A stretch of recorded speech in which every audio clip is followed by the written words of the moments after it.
Hello and welcome everyone to this EASA workshop that we are going to be holding today on, the VIRTUA project, which is for blockchain technology in aviation and airworthiness management.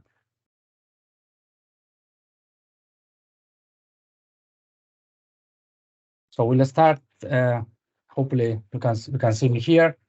We'll start with the presentations and with the webinar structure, and I will bring the other attendees, other speakers as long as they are speaking.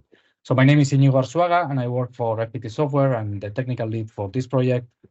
I have experience on airworthiness management, more than 10 years experience, and I work right now on digital transformation and aviation projects. So I want to bring with me here Tumayel and Ana Maria into the screen. So please, Ana Maria, you can present yourself if you want to, and then Mayel. Hi everyone, my name is Ana Maria Juranitz, and I work for EASA for the past 6.5 years. And for the past 2.5 years, I'm working as a production organization expert. Basically, I'm doing audits of production organizations outside of Europe. And here today, I'm acting as a technical lead from a EASA point of view.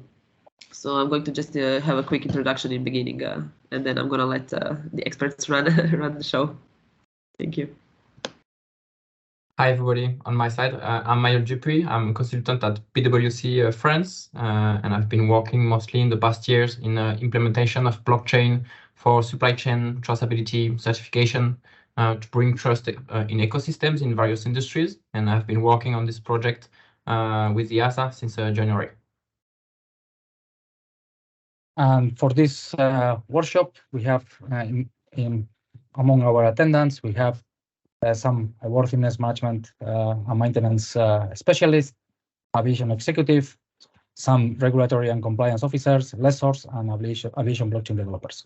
So let's have a we intend to do it interactive, not super interactive. We are already 150 attendees into this webinar, so we are going to launch some polls to get your opinions, your views, and also you are going to be able to use questions and answers section. So let's move on a little bit to a little bit of housekeeping for this webinar and some guidelines on this webinar. So probably you have noticed that this workshop is being recorded, and it will be available in the future in the EASA website and other social media platforms probably. And the attendees, all the attendees are going to be kept anonymous unless you participate on the Q&A section that you can see on the top part of your screens.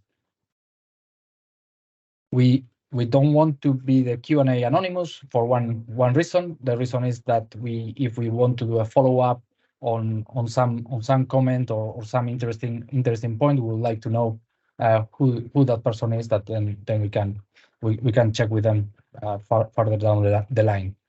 So there will be, as mentioned, there will be polls that they will appear here in the middle of your window in Microsoft Teams, and it's quite intuitive. We believe it's quite intuitive, and we invite you to respond to different answers. That way we can gather your views, your experience, and your priorities when we talk about blockchain aviation and airworthiness management for parts. And then also you can ask some questions directly in the questions and answers tab of Teams, and we will do our best to respond them orally or in writing. And also you are going to be able to respond to other participants in this Q&A section. So if you find that there is a question that you have the answer to, please feel free to answer and interact with other participants. So without further ado, we start with the initial poll, just to check that everyone understands a little bit the mechanics, to get familiarized with the mechanics, and that we are good to go.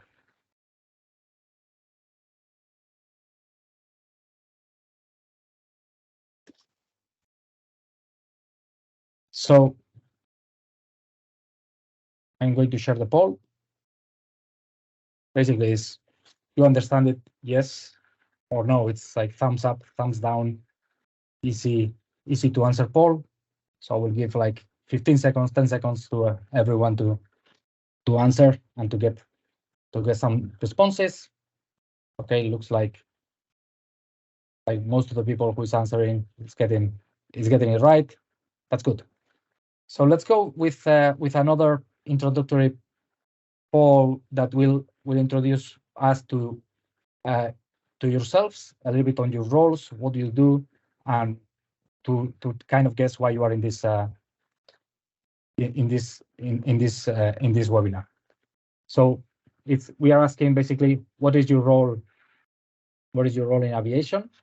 And if you are an OEM, manufacturer, operator, MRO, lessor, trader, authority, you belong to academic research or education institution, or you come from other reasons.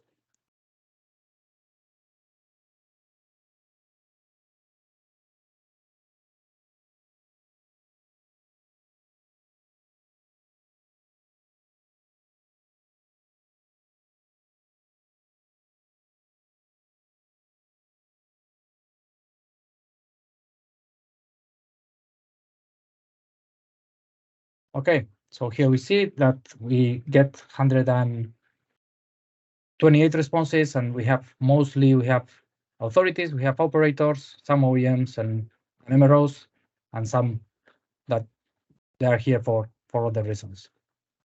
Thanks for replying to this one. And now we are going to put another poll here, that it is if you consider yourself to belong more to a airworthiness management expertise area or to the blockchain expert or expertise area.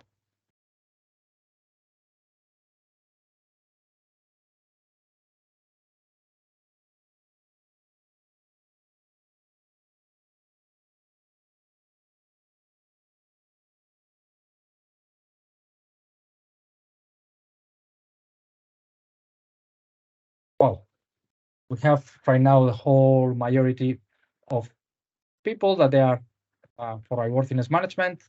We have some blockchain experts also, and we have other participants. Okay, after this nice icebreaker, let's start going to a little bit on the topic. So I'll bring into stage to Ana Maria, and she will explain us from the EASA's point of view what is the project about and what we are doing. Hi, Ana Maria. Hi, thank you.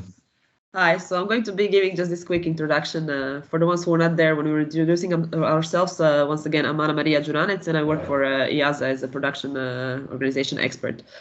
So I'm going to quickly just give you a few informations about Horizon Europe, which you probably, most of you, if you're from European Union, probably you heard about it.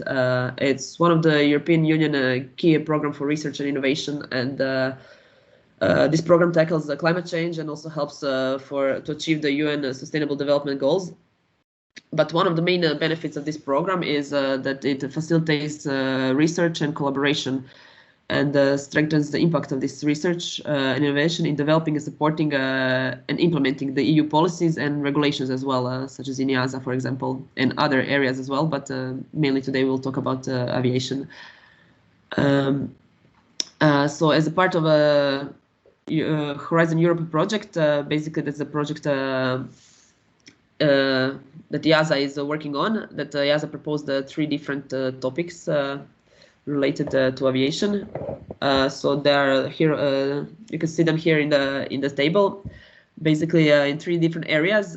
First area is modeling and simulations, where we proposed 1 case study on application of digital twin concept for verification of design of VTOLs and drones. So these 3 areas are basically being developed parallelly now. Second area is virtualization. This is where we are today. So we're going to talk more about this later on. And the third area is in data science applications, where there are 3 case studies. As you can read here, one is the first one is on use of flight training data to support the application. of evidence-based and competency-based training concepts. The second one is application of new analytical methods and techniques for field management. And the last one is data models for enhancing the use of operational and training data for safety.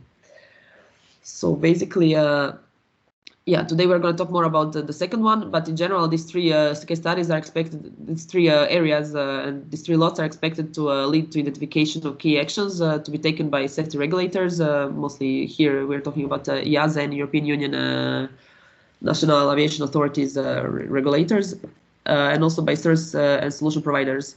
So we can streamline the development of such innovative digital applications. We can go to the next slide, maybe. So virtualization, here is where we are today. What are we talking about? So here we're going to talk about use of the blockchain technologies for the management or aircraft parts throughout their life cycle. So basically here we're talking about, for example, EASA Form 1 certificates and similar certificates. Use of such technology would have impact on the whole life cycle of such certificates, from the production organization issuing the initial Form 1 to the changes introduced by maintenance organizations or changes introduced in general during repairs. So that's why we are interested in seeing blockchain technology in use for airworthiness management. As the main challenge here that we see today is traceability and suspected unapproved parts with wrongly or fraudulently issued certificates or Form 1. We all saw last few months the happenings with unfortunately fraudulent EASA Form 1s.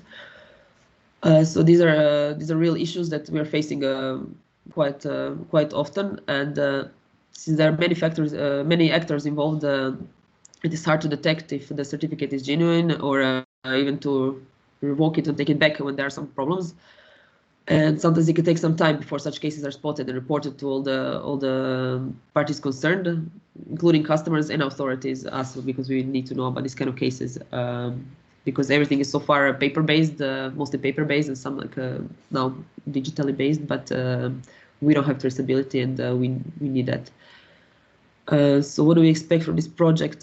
Basically, here we hope to solve, or at least progress towards solving these issues by exploring the possibility to use the blockchain technology to control the documents and certificates issued, so we can control them throughout its life cycle of the product, and to reduce the cases of suspected unapproved parts and fraudulent certificates being issued. And from this project, we in general we aim to gather the knowledge to see what are the benefits of using a blockchain and what are the constraints of using a blockchain, because it's a fairly new thing, and honestly, I don't think many people understand how it works. So we hope to understand it better and to also understand how could we use it for the airworthiness management. And once when we have this knowledge, together with the recommendations for potential changes, maybe to be introduced in regulations, we can determine what is the best way forward towards better and safer airworthiness management. And this would be definitely beneficial, because we don't want to lag behind. Technology is developing very rapidly, and we should stay on top of it. So that's why EASA launches this kind of research projects. You can go to the next page. So this is just my last page, just to introduce the partners here. It's FPT is the leading one, and you're going to hear the most from them, in collaboration with IATA, PwC, and SkyThread. And now I'm going to finish my introduction here and pass the mic to my colleagues. Thank you. Thanks, Ana Maria. We have a question here in Q&A, in the Q&A section. So, is there any commercial support from EASA to companies making improvements under Horizon Europe? So, is there anything out there? Commercial support? Yeah. Not really. Like, I don't think we give commercial support as such. We are open to receive different suggestions, and we're open to implement these kind of suggestions into our policies. But commercial support, not really. Like, if we are if the organizations are certified by us, they will have support of their team leader in guidance, with advices in this case. But I'm not sure what exactly you mean by commercial support. Okay. So maybe Martin, you can clarify in replying to your message in this question, or we can follow up with you in the question later on. Okay. So now I will bring Mayol into stage. Thanks, Ana Maria, for your introduction here. Thank you. So yeah, so as Ana Maria told you, here you have the global objective of the project. We want to assess all the impact of blockchain on managing approved aircraft parts. We are currently investigating various blockchain types and their use case in aviation. And the project will try to evaluate all the potential benefits of blockchain for each kind of stakeholder in the industry, and also identify the changes that are required in regulation, standard, and safety management processes.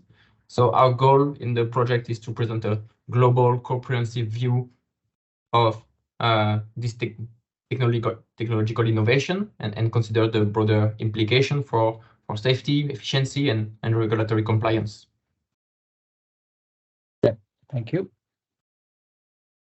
So a little bit on the structure of this workshop. We are going to talk first about the current airworthiness challenges through one figurative kind of example of a part's journey or part's life since it enters to operation, and then we are going to have a deep dive on the technology of blockchain, and then we are going to do some opportunity mapping and brainstorming activity, and we are going to inform you what are our next steps and invite you also to work with us.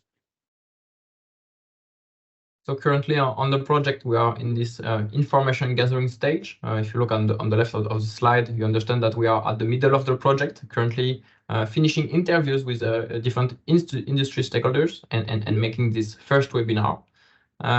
So if you want to collaborate on the project and you are from operators, lessors, or OEM, we invite you to make contact with us if you want to have an in-depth interview to share your view on blockchain. And we have also a second workshop that will come the 10th of January 2024 to complete this first part.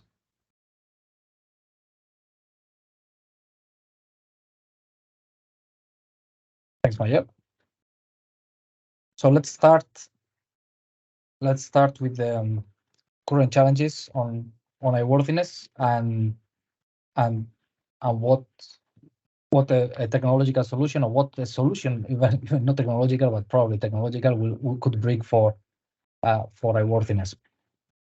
So from a statement on different in different seminars, different analysis, different from different aviation stakeholders, is that the fleets and MRO demand is expected to grow. So the fleets are going to be bigger, and the MRO demand also for older aircraft is going to grow.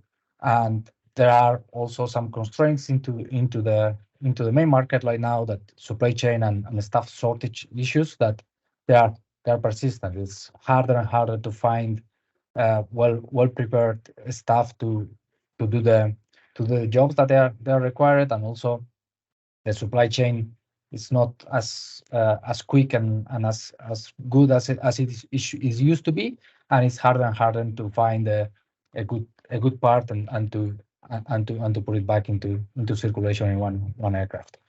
So for us is that this brings that the maintenance operations will need to be more efficient in many areas, and one of them is on parts transactions. So let's talk a little bit about a life of a part. So we have identified 5 different stakeholders that can influence the life of a part. So we have the OEMs, the manufacturers, the part manufacturers, the aircraft manufacturers, the operators, the airlines, and the other private operators that they are in the area, the MROs, the maintenance, repair, and overhaul organizations that they do the maintenance of the different components that they are fitted in one aircraft, and they do they do take part on the maintenance of these parts. Then we have lessors that there are important bit here, because there are a lot of aircraft transfers that the aircrafts are owned by the lessors, and they move around and they move around like from one operator to another operator, and for that the lessor needs to be sure that the aircraft is being maintained and operated within the airworthiness conditions that they were stated on the contracts, and then they can transfer it to the next operations in a condition that they know what they are transferring to the next operators. And then we have authorities that they interact with all these stakeholders through directives, regulation, and through audits usually. And also we put it in the middle of all the operational stakeholders. We put in the middle also suppliers. There are part suppliers that they own some parts, and they sell it to somewhere, or they are able to source some parts from different places, and they put to another operator. So this is like a dancing game that they are between different stakeholders. So we have figured out like a life of a component, and this is not any particular component, but there are things that they happen through the life of a component that sometimes they make them difficult to track. There are things that sometimes they're not that obvious to maybe someone without enough experience on the industry, and this kind of things make more and more difficult to track these parts for back to birth, or track that everything was done properly from a worthiness point of view. So we start like with when the component is born, like with the OEM, a new component, and it goes to the first operator, and the first operator starts flying with the component.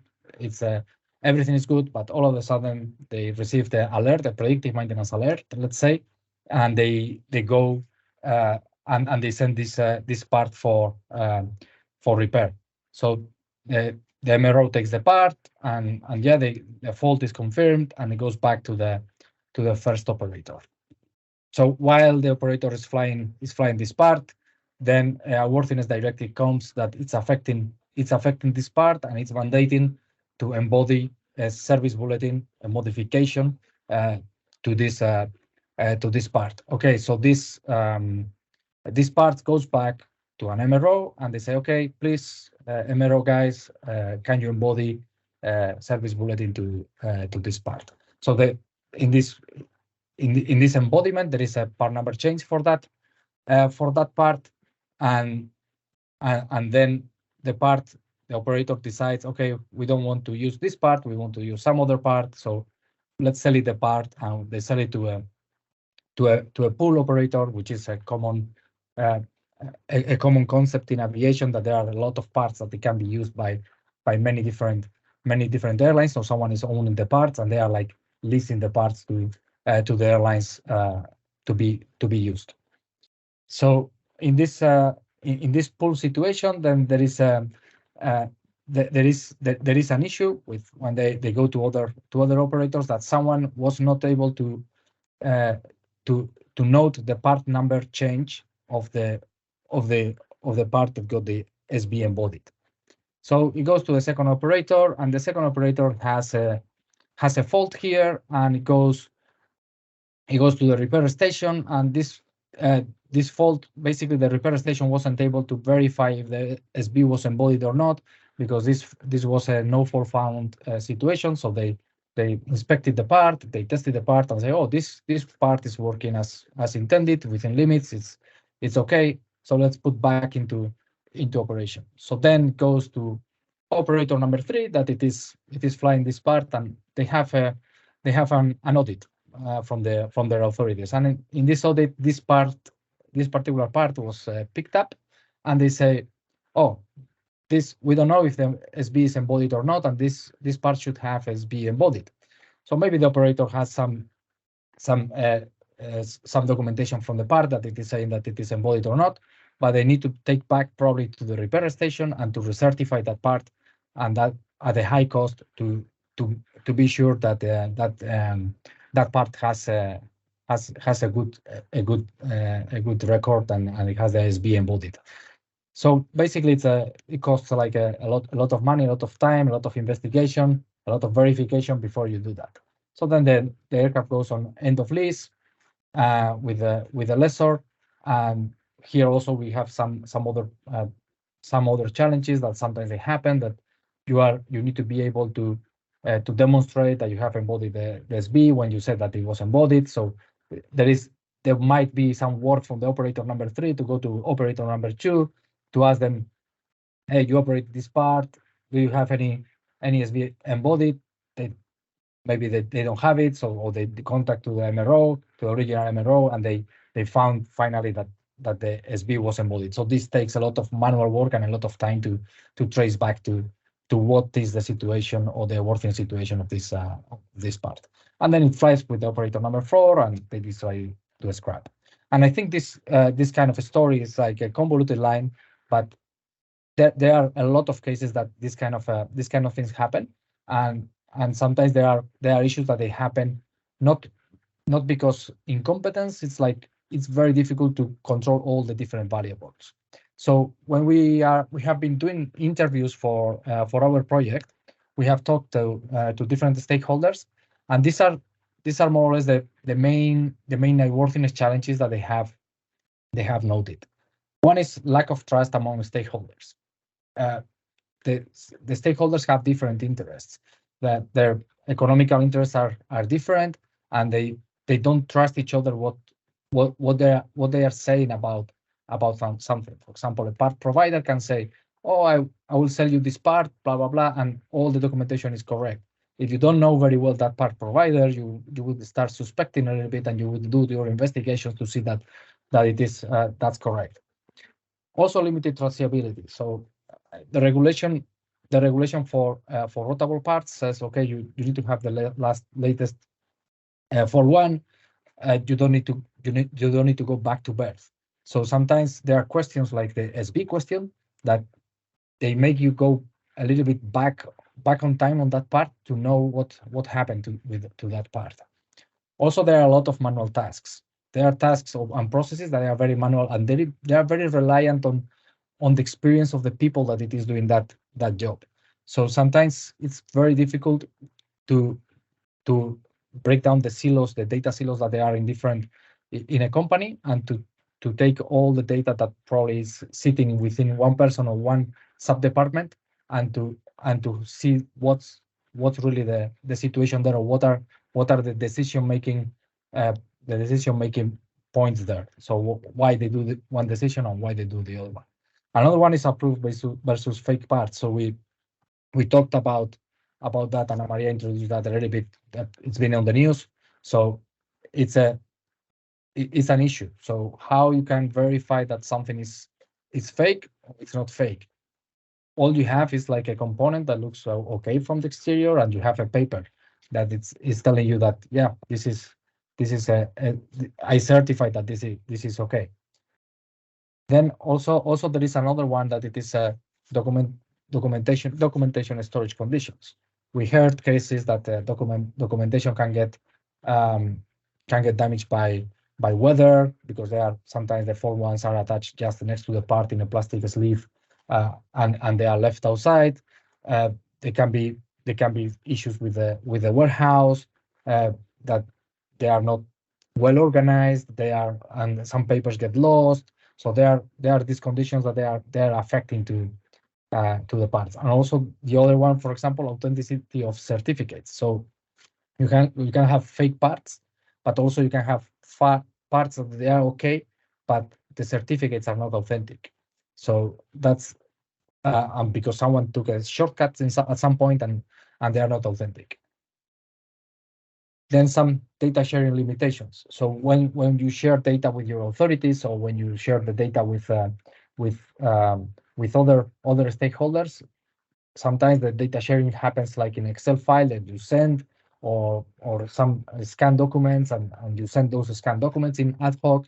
But there are some limitations on how much data we share, and how much we need to be shared. And another one is errors in data entry. So some serial number that gets mistyped, part number, or something gets there is a mistake, and there are some errors here. So around this, and probably there are many other issues that many of you that you have faced. So I will ask you now to fill another prioritization poll, and you can start like prioritizing which ones you think are here the biggest challenges that you are facing, or if you are not an operator or MRO, that you can say what do you think they are the biggest challenges for airworthiness. So we'll bring a poll that you need to prioritize, that you need to prioritize the challenges. There is one of the so it's basically dragging and moving the boxes, and you will get the prioritization. There is one that it is called other. So if you have any other case, you can write it on the Q&A section also, and we can discuss it later on.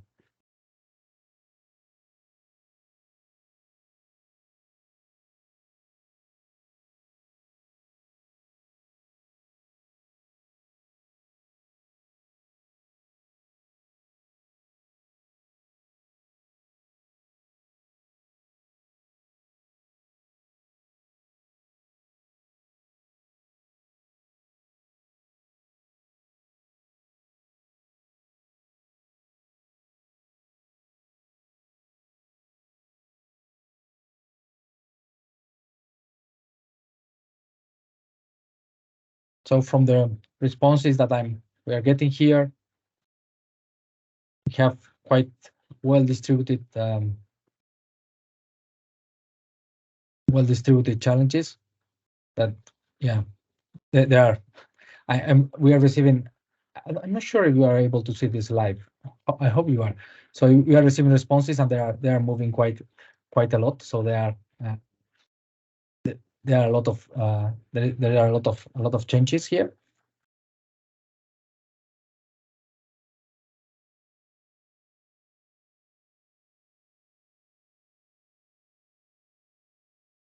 So we'll keep this one live, and we'll come back to it maybe later to see all the responses. So right now, the top one is limited traceability, errors in data entry, and data sharing limitations.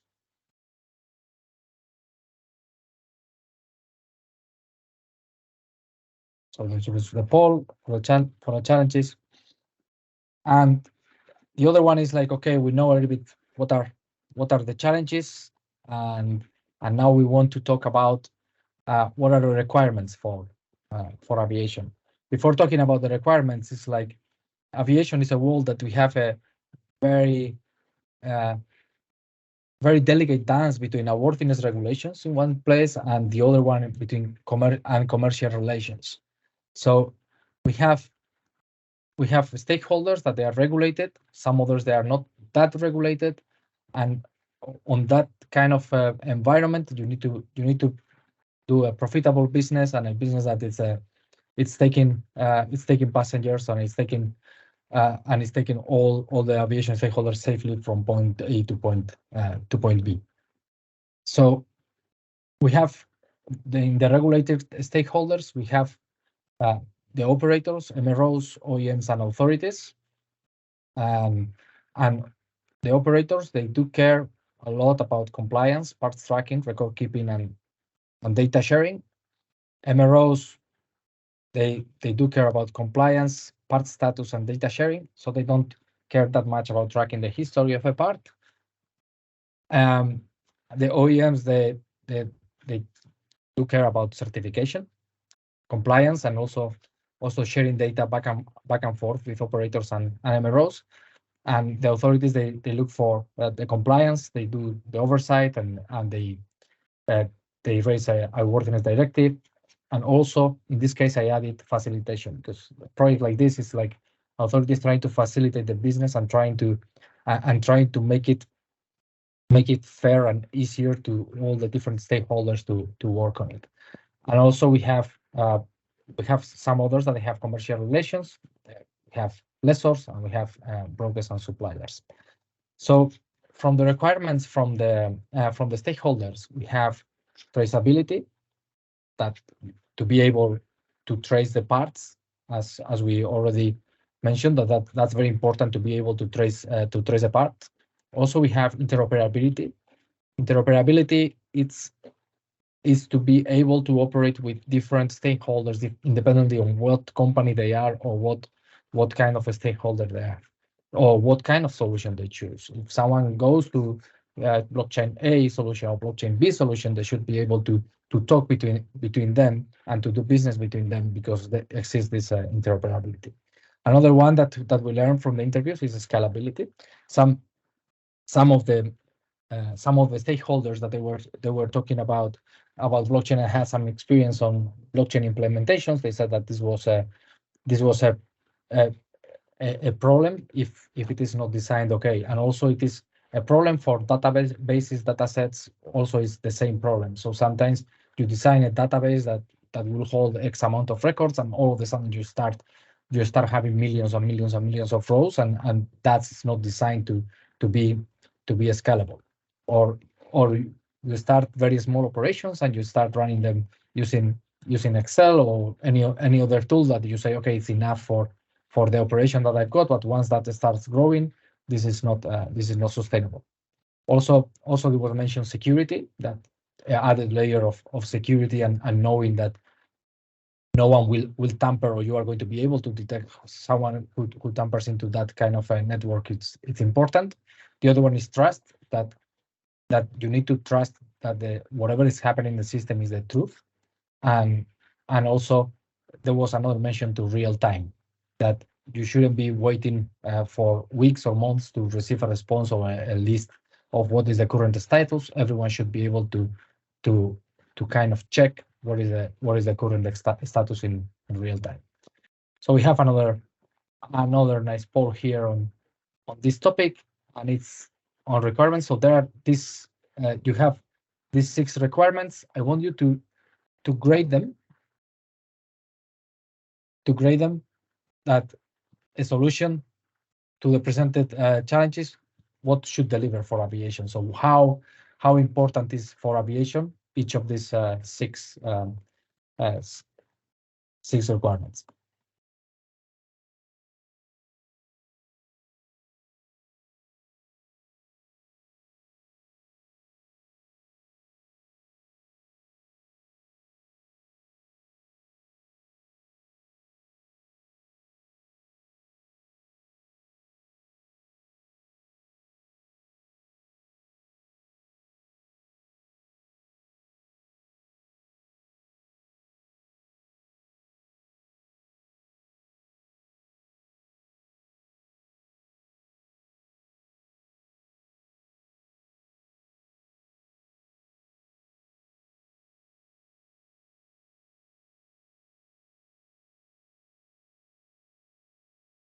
So here, from the responsive, we got like traceability is very important. I have right now a 4.8 scoring. Interoperability, it's 4. Scalability is 3.8. Security is like 4.8. So yeah, we are on that. The trust is 4.5. And requirements are 4.0. So thanks a lot for your answers. I will keep both polls open still if you want to change it, or you want to, or you didn't have time to reply at the beginning. So with this one, we have, if you have any other requirement, also please put it in the Q&A section. We are going to review them, and we are going to publish them to discuss it later. So without nothing else, I will bring Mayol into stage again.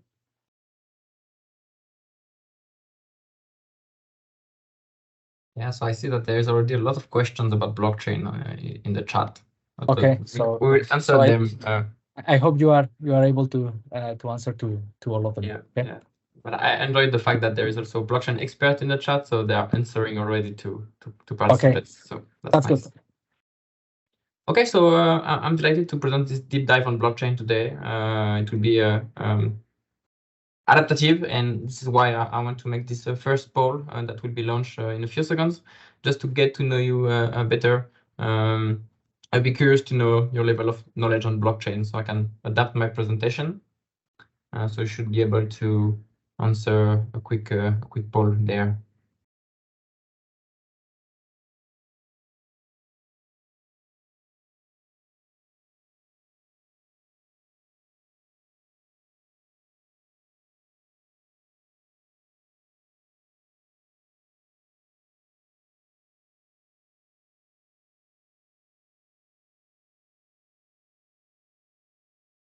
Just to understand what's your current level of knowledge on blockchain.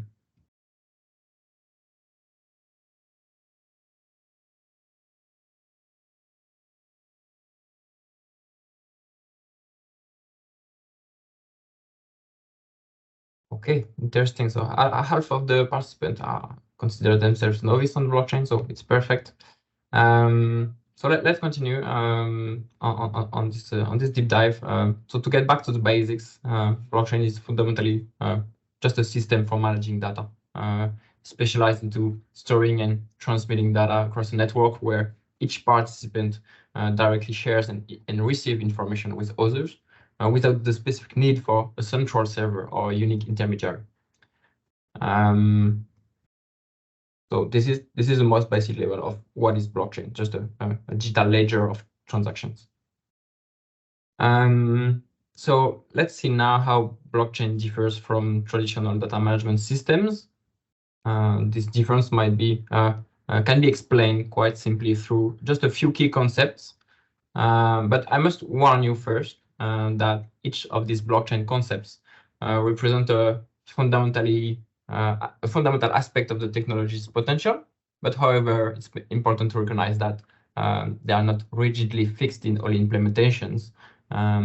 In practice, they function on a spectrum that can be adapted depending on the needs of objective and use case. So you might find these concepts applied in some applications and not others. So if you can advance on the slide, so this is what I just said. So let's make this deep dive on maybe the first topic here on decentralization that refers to the distribution of control and authority across the network, rather than just being centralized into a single entity. So how does it work? All the decision making over the system is distributed among users, and even the data itself is replicated and stored across the network of computers that are in the network, making the system more robust and secure against failures. With this kind of architecture, there's no single point of failure. If one node is compromised, the entire system is not at risk. So decentralized networks are also more resistant to censorship or control by any single entity. So to achieve this, it's important to note that the users of the system must take the owners of the data that they put on the blockchain. And they must also have a voice on the decision-making over how the system works and evolves in time. So for users of this kind of networks, this can lead to a reduction of reliance on a central provider or intermediary by connecting directly to other participants of the network.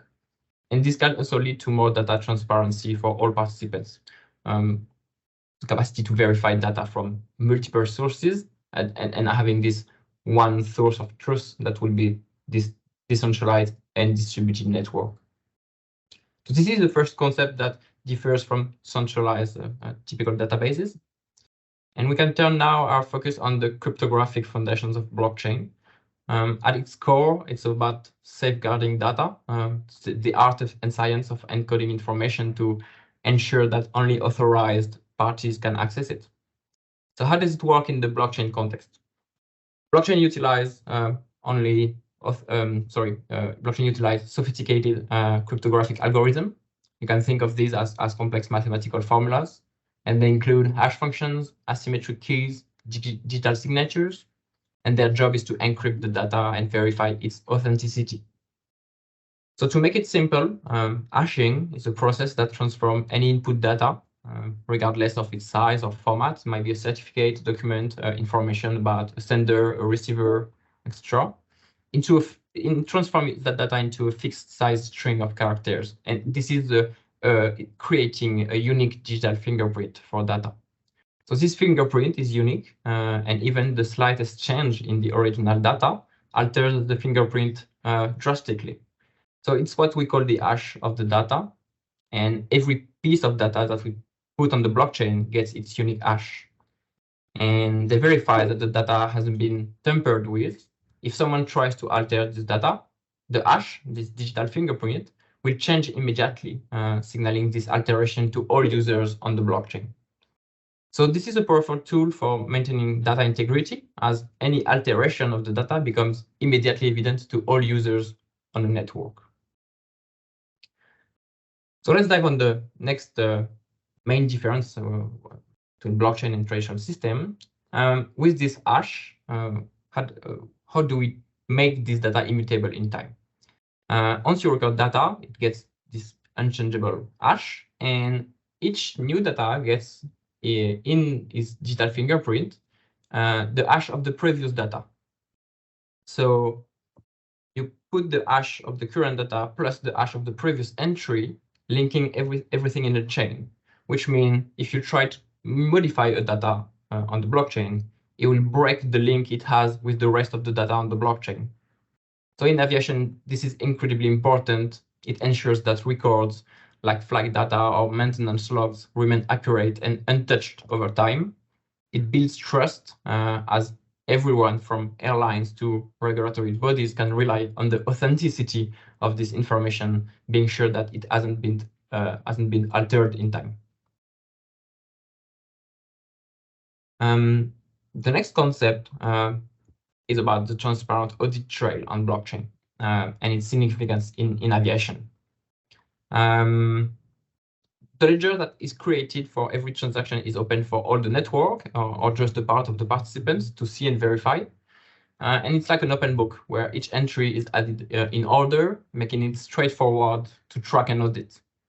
So for aviation, this transparency is a game changer. It allows everyone involved to easily access and verify transaction histories. This clarity is crucial for regulatory compliance and builds a high level of trust among all parties in the network, as the integrity of each transaction is clear and undeniable. So an exciting aspect of blockchain in aviation is also its ability to interact with digital twins. These are virtual replicas of physical objects, systems, or processes. And blockchain here can ensure that any change or event in the physical object lifecycle is accurately reflected in its digital counterpart. So here on your screen, you can see visual representation of this audit trail. On the left, in blue, for example, you have all the transaction inputs, and you have the outputs in pink on the left. And you can see the links between organization and specific events. And on the right, you can see typically the big mushroom where you can see that different organizations are sharing a part of their data together through one joint event where there is some exchanges of information. It's just a visual representation example here of this audit trail that is made simple with blockchain. So moving on to how blockchain revolutionizes record keeping. Imagine entering data into a system, and from that point on, any updates to that data are automatically tracked and synchronized for every user in the system. And once data is on the blockchain, it can partially self-manage, reducing the needs for manual updates and the risk of human errors. It was said in the chat earlier during the presentation of Inigo, but the question of what if there is an error that is put as an input on blockchain, if it's immutable, how can it change? And I would just remember that someone responded that you can make some amendments on blockchain that is already regulated and already a solved subject. But if there is an error, you make a second input saying this is the correct version, but you have at least this record of what happened in the past, and it's not just changed and modified and made and hidden somewhere. So Let's take an example for example, for airworthiness certificate management. When a new certificate is issued or an existing one is updated, the blockchain system could automatically mark the old version as not valid anymore or not the most recent one, and points automatically to the latest version in real time. So this ensures that everyone at any time can access the most up-to-date valid certificate. And every change made to the certificates is permanently recorded, creating an unalterable record history of all the changes made to the certificate. So in essence, blockchain doesn't just store the data and actively manage the data, making record keeping more reliable, efficient, and transparent.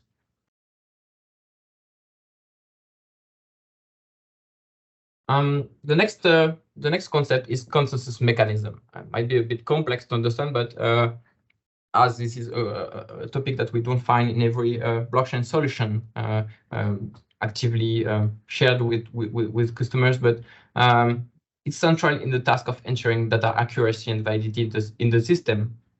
Very simply, it's just a set of rules that require every participant in the system to agree on the validity of a transaction before it gets recorded on the blockchain, just to ensure that any data added on the blockchain is already verified, validated by at least various parties in the network or in just a specific format. So it could guarantee the accuracy and trustworthiness of the data. And you can have example of multi-stakeholder or multi-authority validation. And for example, like EASA Form 1 certificates, the consensus mechanism could enable this multi-stakeholder verification, validation. You could have trusted entities such as regulatory bodies or third-party inspectors that could collaboratively endorse new data on the blockchain. So to sum up, blockchain's consensus mechanism doesn't just record data, and it fosters collaborative environment where trust and accuracy are critical. So it's a powerful tool in maintaining the high standards of data integrity required in the industry. In different industries, it's used very differently, but finally, it's just about making the data with more integrity, and the fact that on blockchain will be recorded only approved data. And the last concept is about competition and collaboration balance, because I often hear a lot from people saying, like, if we put everything on a blockchain, everything will be readable by everybody. So I wouldn't like to put all my data on blockchain, and I would need to have my own system for me for keeping like high important data that is important for me for competition and maintaining my specific I don't know how to say that, competitive advantage. And at the same time, I will need this second system, blockchain, to put like the minimum quantity of data. And it actually is not true, because blockchains enables selective data sharing. So it means that companies can put on blockchain important information for everyone's benefits, but still keep a part of the data private. This competitive data, keeping it under wraps, but on the same ledger.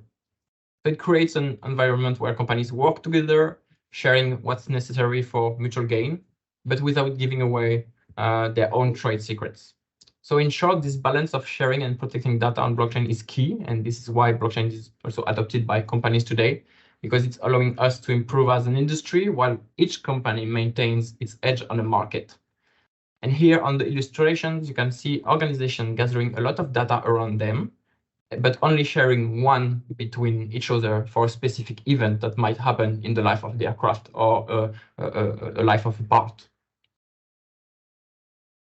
So to sum up, we have the following concepts that make blockchain what it is today. So we have this decentralization and distribution, cryptography, data immutability, transparent audit trails, record-keeping efficiency possibilities, consensus mechanism that can offer a wide variety of verification of the data that is put on the blockchain, and the balance between collaboration and competition. So now that we've explored these 7 key blockchain concepts, let's reflect on their importance and relevance. I would like you to keep these concepts in mind while you try to prioritize the concept that we just saw in the poll that you can see on your screen now. Take a few minutes to rank them in order of what you think is the most important, either in your job, in your company, or in the industry as a global view.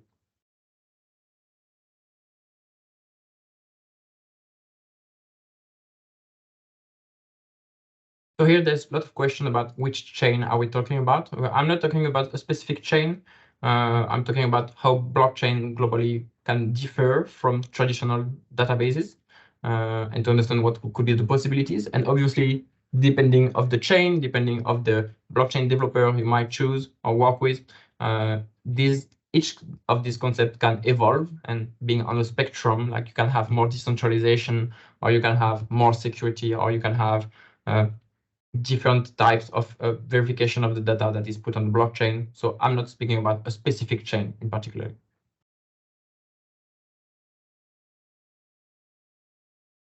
About seeing the previous slide, so you will be able to see the slides on the EASA website just later. So you will find again all the information on each concept.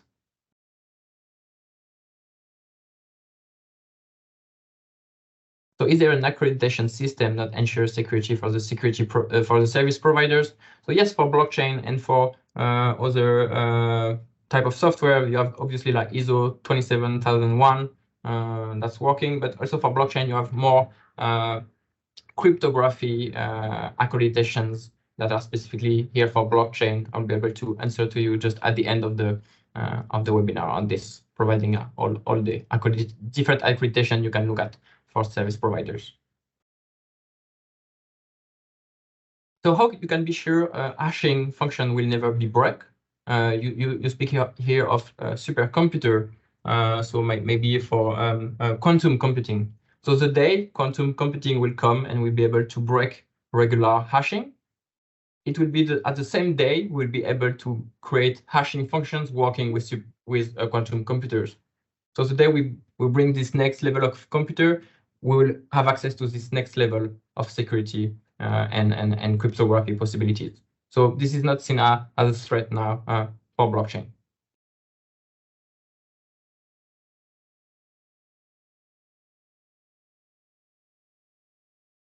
So let's just see the result of the poll. What comes first for you? And I will try to answer all your other questions in a few seconds. So what comes first is record keeping efficiency, data immutability, and transparent audit trail, just followed with cryptography and security. Okay, this is interesting. Okay, so just to finish this deep dive on blockchain, let's explore the challenges of integrating blockchain technology in the aviation sector. It's a journey full of potential, but not without its complexities. So firstly, in terms of regulatory compliance, and this is why this project exists, our task is to assess how regulation might need to adapt for blockchain adoption in aviation. This evaluation is critical to understand blockchain potential benefits and limitations. And as the industry is integrating this new technology, it needs to align with the strict safety and operational standards of the industry. Moving on to interoperability, as the industry operates on a variety of legacy systems, you know it better than I do. The task at hand is to develop blockchain solutions that seamlessly integrate with these existing technologies, and creating solutions that harmonize with existing systems is a challenge that's both technically complex and crucial for seamless integration.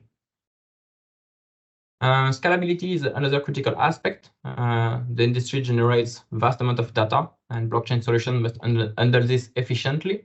The goal here on scalability is to develop networks that are both powerful and cost-effective, capable of processing large volumes of data without compromising on performance, security, and decentralization.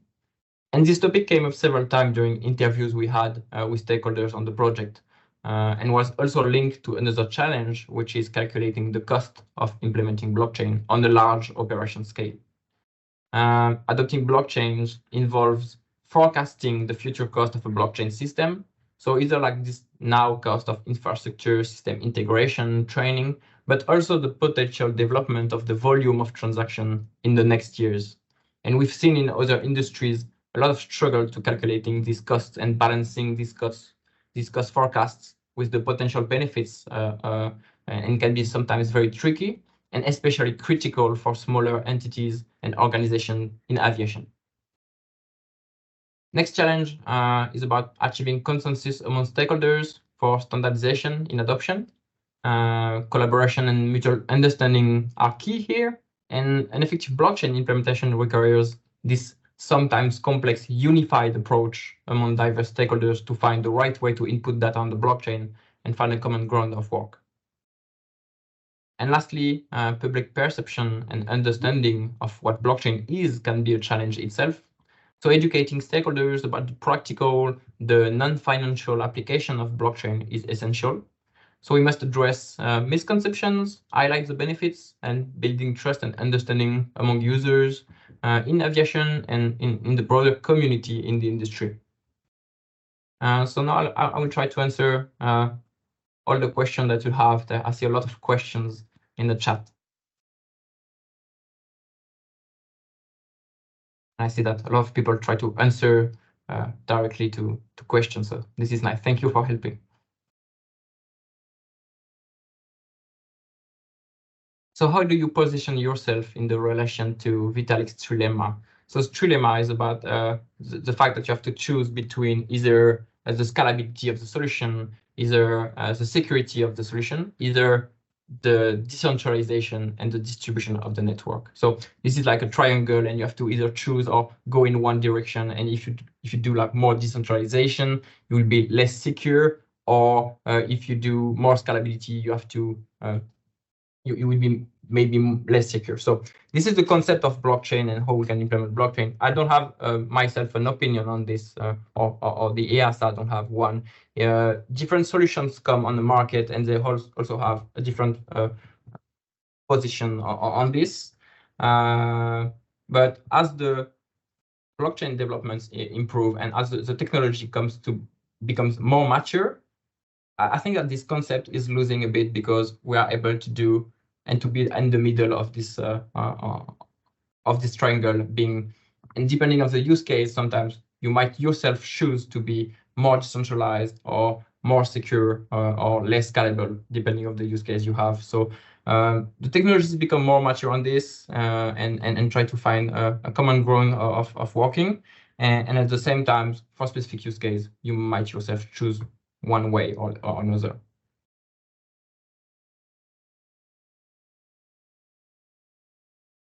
I see other questions. So do some standards about blockchain equipment applied for the airworthiness use case. So there's a lot of standards about security, about decentralization, and about other topics. And they apply for all kinds of use cases. So they apply in some ways for airworthiness also. So let's stop here on blockchain question. I will try to answer them directly in the chat, and I will give the place to Inigo for identifying opportunities. Thanks, Mayor. We can keep the conversation open on blockchain, because there are a lot of questions. So I've seen that there are some questions that are coming into the chat section. Some others they are coming in the Q&A section. So please take a look at both of them, and we can try to reply to this one. So now it is your time to maybe reflect on the information, very condensed information that you have received here around blockchain, and a little bit a refresher of airworthiness challenges that probably most of you have very fresh in your mind, and you have very clear examples of what has been happening through your careers. So think about ideas of potential ideas of what blockchain solutions can bring. What solutions can blockchain bring to airworthiness, to the presented challenges or to other challenges, or maybe also opportunities to do things differently and to do things better, safer, and quicker. So share your ideas on the Q&A section, please, and we can have a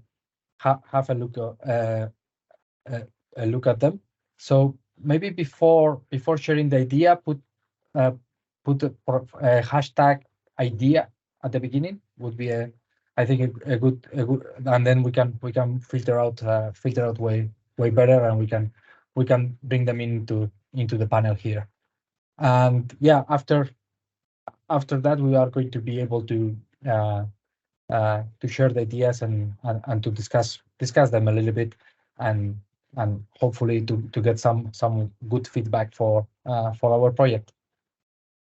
So Mayor, maybe in the meantime, you can keep talking about some of the blockchain questions that we have around. Yeah, for sure. So I just saw a remark saying, like, as long as blockchain technology is not made stable enough from energy outages, I would not recommend using it. This is an interesting remark, and as I said, the fact that the architecture of the network is decentralized and distributed.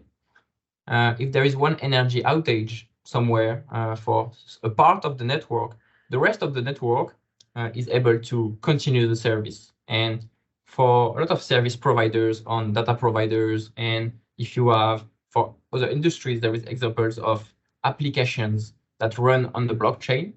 This is very interesting because you don't have to maintain one specific server, or you don't have this unavailability of service when you have to do maintenance, because the application runs on the blockchain on this distributed network. If there is an energy outage somewhere, or if there is one node that is compromised, or if there is someone that don't want to run a specific server at a certain time, you still have access to the rest of the network, and you can have multiple sources of access to the information that is on the network. So blockchain actually is very good for energy outages somewhere. If you have a blackout somewhere, you still have access to the rest of the network. And if you look at the availability, of blockchain system in the financial world, they are actually using it very easily. And the fact that you can have access to these financial databases everywhere in the world at any time, even if somewhere in the US you have an outage, a blackout, this is very interesting. So if you look at what's happening on the finance world, you might understand how safely is blockchain and how it is still used today.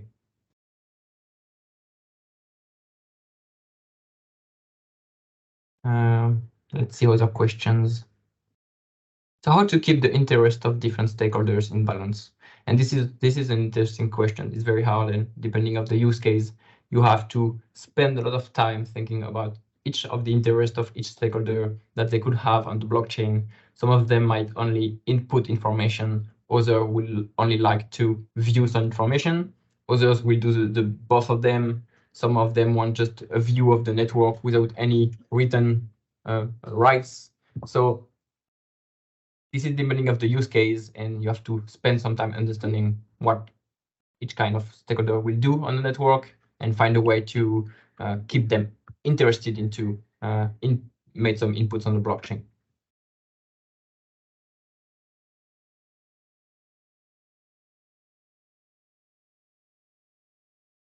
So we can go maybe with some of these ideas that we already have around blockchain, and yeah, we can start discussing them. So I won't take any particular order because it's not that easy to follow up. So thank you for putting the hashtag idea. It makes a little bit easier. So I will start from one that I think there is a lot of it, like in for example blockchain for pilot and aircraft logbooks. So can be used for blockchain and pilot logbooks. So there is another one not similar, but also talking to pilots or medical status of pilots, or licenses of mechanics and engineers that they attend the aircraft. So Mayor, if you want to start replying those ones, and I can probably reply to some of them. So there are three, like one for blockchain for pilot and aircraft logbooks, another one for blockchain for tracking the medical status of pilots usually, and the other one blockchain to trace and track the current license status for engineers. So there are three different ideas that I think they are good. What we are looking at in this project is more to the airworthiness of parts. We are focusing on that.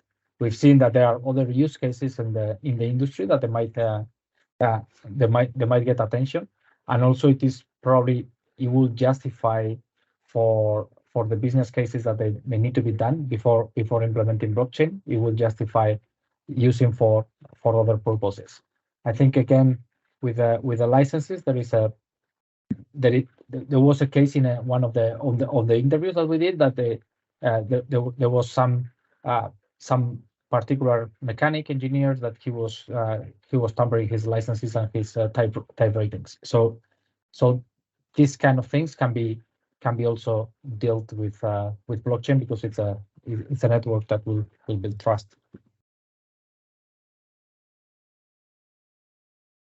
So yeah, all the other examples that you people gave in the conversation are actually interesting, even if not on the approved aircraft parts. When you're speaking about license for pilots, what was also the other question? Type training, etc. So you've completely understood how blockchain might help aviation here with these immutable records that will be available for all users. So this is interesting ideas. Do not hesitate if you have opinions on the different ideas that are on the chat to directly answer. You can answer to people directly on their posts. Let's try to see other examples you gave.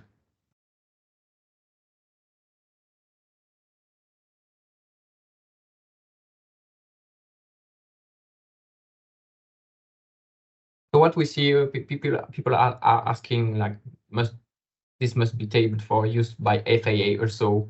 So we see that in other industries, there's always a way to give authorities and regulatory bodies access to the blockchain to either make cross-checks with regulatory databases, external databases, or to have a way so they can view what's happening on the blockchain. So making it accessible to EASA, FAA, and others is not a big challenge. And it just needs to correspond in a way to what they need to see. Push that into a specific format.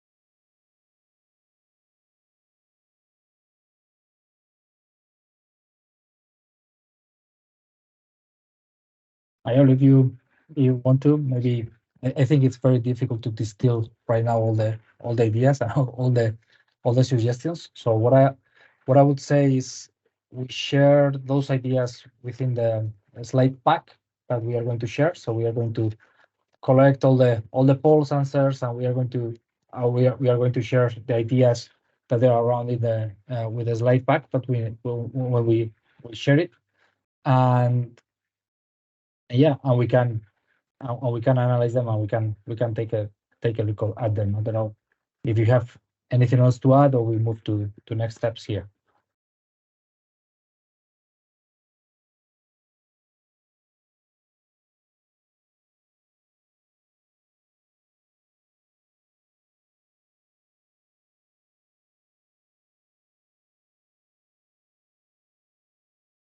Yeah, I see other questions, but they are quite long to answer. So maybe just talk about these slides of next steps, and we'll try to answer at the same time.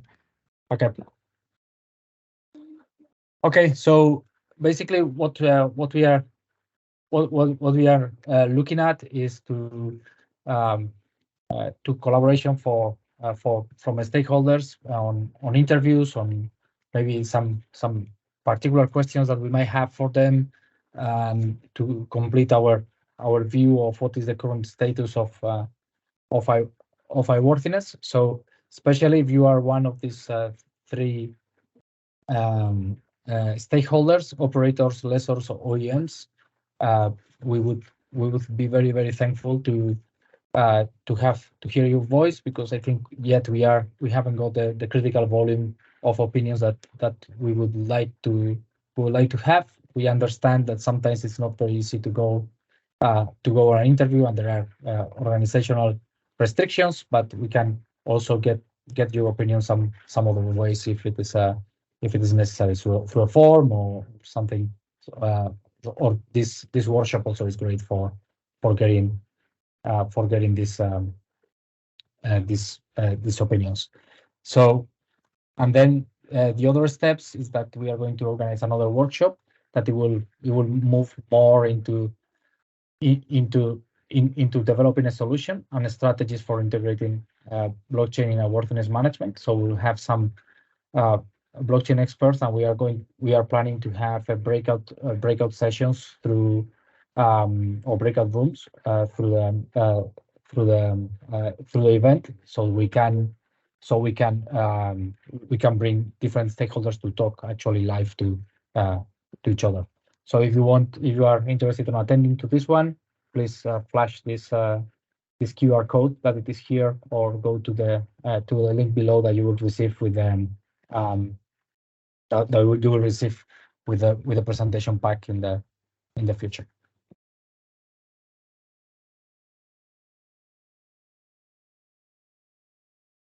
Anything to add, Mayor, at this stage? No, it's good. It's good for me. I'm answering directly to people on the chat. Okay. So I believe if we stay in the chat, you can keep on the chat on answering the questions directly right now, and I will keep this event open for answering some of the queries in the chat. Is that okay? I will keep it open until I think I don't know, 2:45 or something like that, European time, CET. I see other questions about what will be the choice for blockchains in aviation, public or private.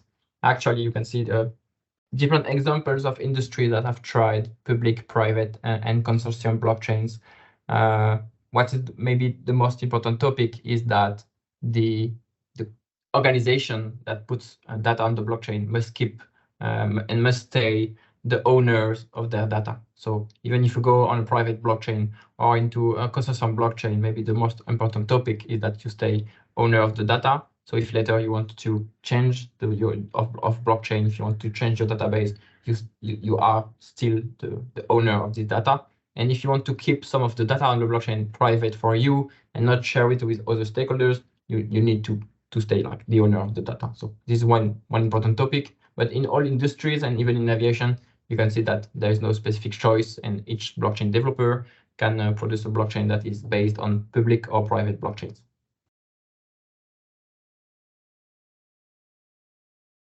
And again, it's still asked in the Q&A, but the presentation slides and images will be available on the EASA website after this presentation.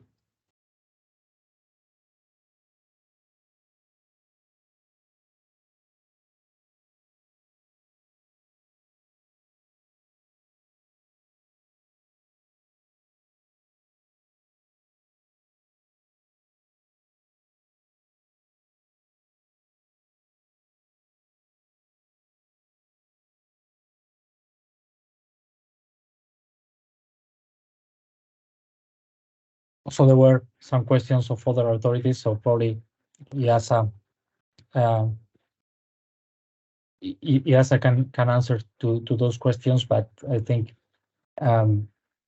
someone who needs to drive this, but I think it's a solution that makes sense. So we can talk about other authorities or what are the intentions, but probably Ana Maria, can you bring us an answer on that one? If you heard of other authorities like FAA and and others around the world talking about blockchain.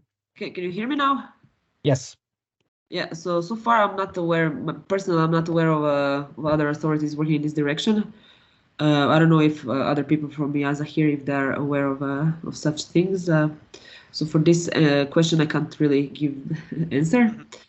But I saw there are a few other questions related to EASA. So one was on the cybersecurity approach to withstand the possible quantum computing threats. It was posed by Kramer Vadim. I answered already here that the EASA is already working on a cybersecurity part, and we already issued, already published implementing regulation 2023-203, which will become applicable for 2025, and this one is related to cybersecurity and requirements for organizations to implement basically everything related to security of the data, and in future, if there's a blockchain, this will be also covered with it. So yeah, we are working on it. Then I seen another question: is there anticipation from EASA that we have our own blockchain instance or share with other blockchains? So far, there's no real expectation from us. We have to. That's why we started this project, because we want to see what are the options and what is the most safety benefit, of course, and also like a commercial benefit for you guys, for the organizations. So far, we don't have any anticipation. This will be depending on results of this survey and the results of this research in general. And I don't see any other question related to EASA. I don't know if there are some. I don't know if Joanna is here or Joaquin. If you know anything about the other authorities working on blockchains so far, because I'm not aware of it. Ana Maria, Joaquin Duran here from EASA. With the FAA in particular, we know that they are considering possible solutions using blockchain, and we've commented on each other's, but at the moment they are pretty much at the same stage as us. They are just looking at the possible benefits that this new tool would bring into the existing system, but also mindful of the associated cost and burden to the industry. Having said that, this would be, I mean, once we see a benefit of it, then it would trigger a rulemaking activity to include it in our existing, regulations. And then only then we can start talking about, or by then we would have to talk about, having their agreement and buy-in. At the moment, we have not had that discussion. Yep, this is the only update I can give. Thank you.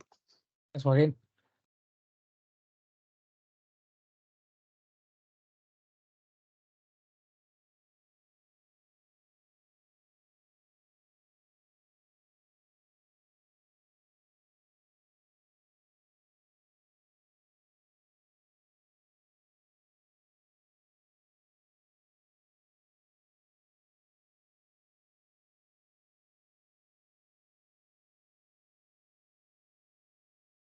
Sorry, I was mute. Just someone needs to do an error in every webinar. It was me this time. So I was saying that we are going to keep live on the chat for the time being, and we are going to cut the web signal, or the video signal. That we are not TV presenters, so we are not very used to be here in the middle of the audience, and we are shy. So yeah. Thank you everyone for attending today. Please register for the next webinar. Yeah, and let's do it all together on paving the way for the next, what is coming next in aviation. Thank you very much for attending. Thank you. Thank you very much, everyone.